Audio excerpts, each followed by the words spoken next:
प्रकाश के एक माध्यम से दूसरे माध्यम में जाने पर तरंग दैर्घ्य पर प्रभाव। यानी अगर प्रकाश की किरण, हम जानते क्या क्या चीजें हैं, देखिए जैसे जब प्रकाश की किरण एक माध्यम से दूसरे माध्यम में प्रवेश करती है तो आपका वेलोसिटी बदल जाता है, ये चेंज हो जाता है और डायरेक्शन बदल जाती है। और हम लोग अभी इस लेक्चर में देखेंगे कि लैम्डा भी बदल जाता है।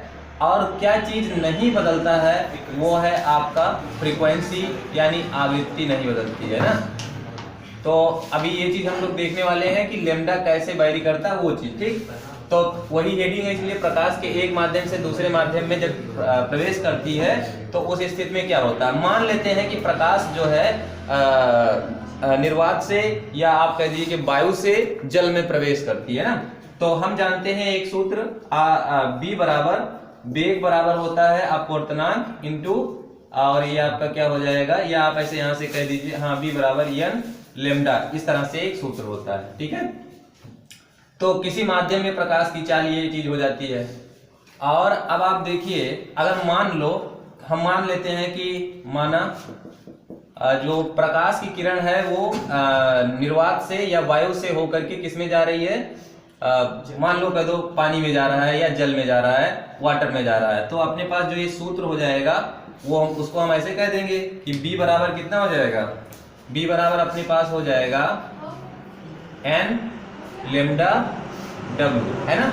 W का लैम्डा W का मतलब क्या हो गया कि वाटर में उसकी वेवलेंथ जो लाइट है उसकी पानी में जाने पर उसका वेवलेंथ कितना हो जा रहा है, लैम्डा W हो जा रहा है। और यहाँ n क्या है, माध्यम का अपवर्तनांक है, ठीक है। तो B बराबर हमें ये मिल जाएगा, मतलब जो लाइट की रे उसमें इंटर करेगी उसकी स्पीड क्या होगी, n लैम्डा W के बराबर होगी। तो जब अपने पास ये चीज हो जाएगी, दूसरी चीज हम कह देते हैं निर्वात में हम प्रकाश के लिए जानते ही हैं क्या होता है, C बराबर n लैम्डा, इस तरह से होता है। C बराबर क्या होता है, n लैम्डा, ऐसे हमारे पास होता है।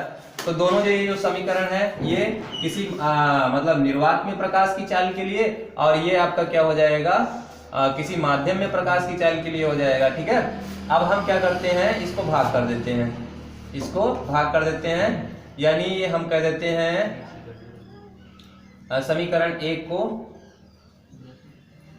को 2 से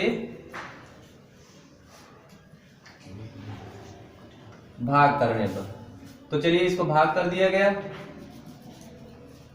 तो भाग करेंगे हमको क्या मिल जाएगा, B by C equal to n lambda W बटा लैम्डा कुछ n लैम्डा, ठीक है।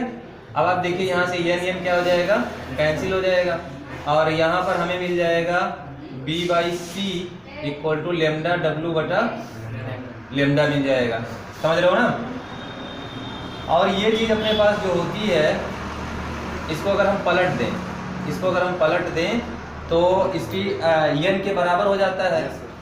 n बराबर क्या हो जाएगा, C बाई B होता है ना। n बराबर क्या होता है, C बाई B होता है। तो आप इसको पलट दीजिए, ये अपने पास हो जाएगा भैया C by B equal to lambda by lambda W, इस तरह से। और ये चीज अपना हो गया n हो गया, तो यहाँ पे n पुट कर दो, ये हो जाएगा लैम्डा बटा लैम्डा W, ठीक है। या यहाँ से अगर लैम्डा W निकालोगे तो कितना हो जाएगा, लैम्डा बटा n हो जाएगा, समझ रहे हो ना। अब हमारे पास आ गया lambda W equal to lambda by n। अब यहाँ से हम समझते हैं कि कैसे ये परिवर्तित होता है। जो मैंने शुरुआत में कहा कि लैम्डा बदलता है एक माध्यम से दूसरे माध्यम में जाने पर कि नहीं बदलता है, वो चीज हम लोग यहाँ पर देखने वाले हैं, ठीक है।